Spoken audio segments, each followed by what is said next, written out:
आप सभी को सूचित किया जाता है कि यह कहानी काल्पनिक है। कृपया इसे वास्तविकता से न जोड़ें। ये सिर्फ मनोरंजन की दृष्टि से लिखी हुई कहानी है। इस कहानी का मुख्य कारण केवल हमारे चहेते सितारों के प्रति समर्पण को दर्शाना है।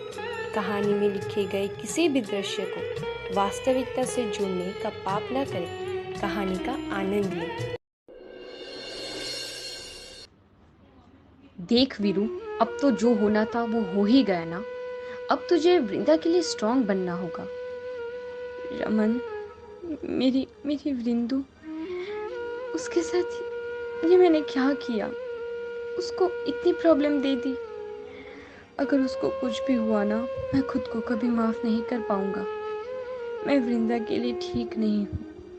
अब उससे दूर रहूंगा, बहुत दूर। उसे उसे हाथ तक नहीं लगाऊंगा। वीरू, तू क्या पागल है? बच्चों जैसी बातें क्यों कर रहा है? क्या हो गया है तुझे? इस वक्त तो उसका हाथ थामने का समय है वीरू, और तू कह रहा है उसको हाथ नहीं लगाएगा? समझ वीरू, उसको तेरी जरूरत है। तू उसके पास जा। यहाँ बैठ के क्यों रो रहा है? उसको संभाल जाके। उसको क्यों अकेले छोड़ के आया? वीरू, देख वृंदा का कॉल आ रहा है, बात कर ले उससे। ए वीरू, इतना शौक में क्यों है? फोन उठा, बात कर वृंदा से। देख, क्या पता उसको तुझसे इंपॉर्टेंट बात करनी हो। उठा ना फोन।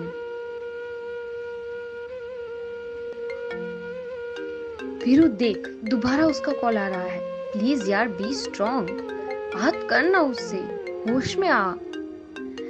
नहीं, नहीं उठाना है कॉल। तू बात कर ले। मैं क्यों बात करूं? वो तेरी वाइफ है, मेरी नहीं। मैं शर्मिंदा हूँ यार, बहुत शर्मिंदा। हेलो वीरू, कहाँ हो तुम? कहाँ चले गए मुझे अकेले छोड़ के? प्लीज, तुम इन सब के लिए खुद को जिम्मेदार क्यों मानते हो? It was written in our destiny. Vrinda, Veeru मेरे साथ है।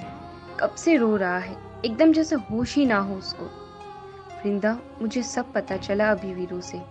डोंट वरी, सब ठीक हो जाएगा। बस ध्यान रखो अपना। मैं ठीक हूँ रमन, पर तुम्हारा दोस्त वो ठीक नहीं है। प्लीज उसके साथ रहो। वो वो एकदम टूट चुका है।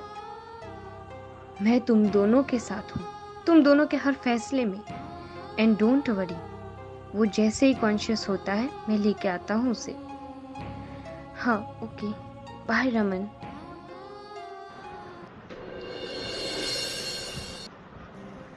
रमन, 2 दिन बाद तुम्हारा बर्थडे है।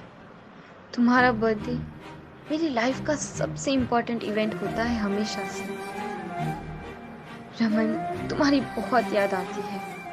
तुम्हारे चेहरे की वो स्माइल जिससे मेरा अकेलापन चला जाता था। तुम्हारे आने से मेरी लाइफ कंप्लीट हो गई। हमारा घंटों एक दूसरे से बातें करना, जिसमें हमें कुछ याद ही नहीं रहता था। कैसे हम एक दूसरे से इशारों में बात करते थे जब लोग आसपास होते थे। और हमारा रिहर्सल रूम वाला रोमांस याद होगा तुम्हें, कैसे स्टार्टिंग में तुम शर्माते थे, कुछ एक्सप्रेस ही नहीं कर पाते थे। बस एक स्माइल देते थे और मैं दीवानी हो जाती थी। और फिर मैं नहीं कह पाती थी तुमसे कुछ। तुमने मुझे दुनिया की हर खुशी दी, और सबसे बड़ी खुशी हमारी बेटी। तुम्हें याद है, मेरी प्रेगनेंसी में थोड़े कॉम्प्लिकेशंस थे। तुमने कितना ख्याल रखा मेरा। और जब जब मुझे लेबर पेन शुरू हुए थे, तो मुझसे ज़्यादा तुम नर्वस थे। कितना डर रहे थे तुम। तुमने कितना कुछ दिया मुझे, पर मैंने तुम्हें कितना दुख दिया। डैडी जी ठीक कहते हैं, मैं तुम्हारे लायक ही नहीं थी। मैंने तुम्हारी ज़िंदगी बर्बाद कर दी। I am sorry. मैं कभी तुमसे नज़र नहीं मिला पाऊंगी। वीरू, आ गई तुम। कहाँ थे तुम? मुझे तुम्हारी कितनी चिंता थी पता है? चिंता? मेरी क्यों चिंता? अरे फिक्र तो मुझे थी, मुझे, जिसने मुझे अंदर तक तोड़ दिया है। जिस वीरेन की तुम पर से नजर नहीं हटती थी, आज वो वीरेन तुमसे नजरें नहीं मिला पा रहा है। अभी अभी तुम जिस कंडीशन में हो उसकी पूरी गलती मेरी है। अब जब तक जीऊंगा तब तक बस यही बात मेरे दिल में नासूर की तरह चुभती रहेगी कि मैंने अपनी वृंदु को कितनी तकलीफें दी। वीरू, पागल हो क्या? कैसी बातें करते हो? कल डॉक्टर ने कहा कि तुम्हारी इसमें कोई गलती है ही नहीं, बल्कि हमारे इतने हेल्दी रिलेशंस की वजह से ही वो ट्यूमर के बारे में करेक्ट टाइम पे पता चल गया। तुम ज्यादा नेगेटिव मत सोचो, I will be okay.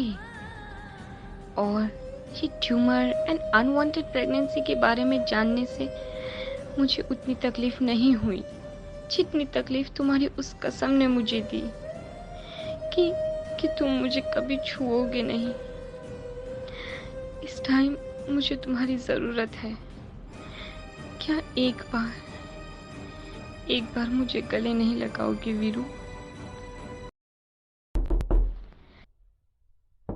Daddy, आप ऊपर आए, हमें नीचे बुला लिया होता ना, क्यों तकलीफ की ऊपर चढ़ने की? अरे बेटा, कितनी आवाजें लगाई पर तुम लोग सुन ही नहीं रहे थे। फोन भी किए, किसी ने नहीं उठाया। ओह, मेरा फोन लगता है रमन के पास रह गया। वेल, बोलिए डैड, क्या बात करनी है? वृंदा बहू का मन था ना कि घर में गृह प्रवेश की पूजा हो। मैंने बात की है पंडित जी से, कल का मुहूर्त निकाला है, तो मैं सब तैयारी करवा लेता हूँ। एंड हाँ, कल पूजा में तुम दोनों को साथ में बैठना है। हम क्यों डैडी? घर के बड़े आप हैं, आपको बैठना चाहिए ना। बेटा, इस पूजा में जोड़ी के साथ बैठते हैं, तो तुम दोनों को ही बैठना होगा ना।